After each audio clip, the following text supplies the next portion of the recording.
విశాఖపట్నంలో రుషికొండ భవనాల సముదాయాల వినియోగంపై ముఖ్యమంత్రి చంద్రబాబు నాయుడు, ఉప ముఖ్యమంత్రి పవన్ కళ్యాణ్ సారథ్యంలో రాష్ట్రంలో అధికారంలో ఉన్న తెలుగుదేశం పార్టీ, జనసేన, బీజేపీ సమీకరణ కూటమి ప్రభుత్వం దృష్టి సారించింది. ఈ క్రమంలోనే ఉప ముఖ్యమంత్రి పవన్ కళ్యాణ్, పౌర సరఫరా శాఖ మంత్రి నాదెళ్ల మనోహర్ ఇప్పటికీ ఈ భవనాలు సందర్శించారు. వాటిని ఎలా వినియోగించాలనే అంశంపై ఆరా తీశారు. వీటిని ప్రభుత్వ అధికార సమావేశాలు, ప్రోత్సాహ సదస్సులు, ఇతర ప్రదర్శనల కేంద్రంగా, అలాగే డెస్టినేషన్ వెయిటింగ్ వేదికగా మార్చాలని ప్రతిపాదించారు.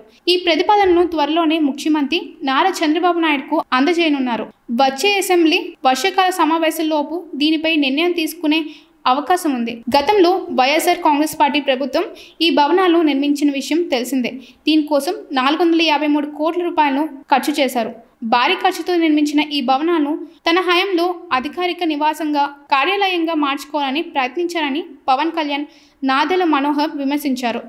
ఇంటీరియర్ కోసం 39 కోట్ల రూపాయలను దుబారాగా ఖర్చు చేశారని ఆరోపించారు. ఈ పరిణామాల మధ్య టీడీపీ కూటమి ప్రభుత్వం మరో ప్రధాన నిర్ణయం తీసుకుంది. రుషికొండ భవనాల సముదాయాలను ఎలా వినియోగించాలనే విషయంపై అధ్యయనం చేయడానికి ప్రత్యేకంగా 3 మంత్రులతో కూడిన కమిటీని వేసింది.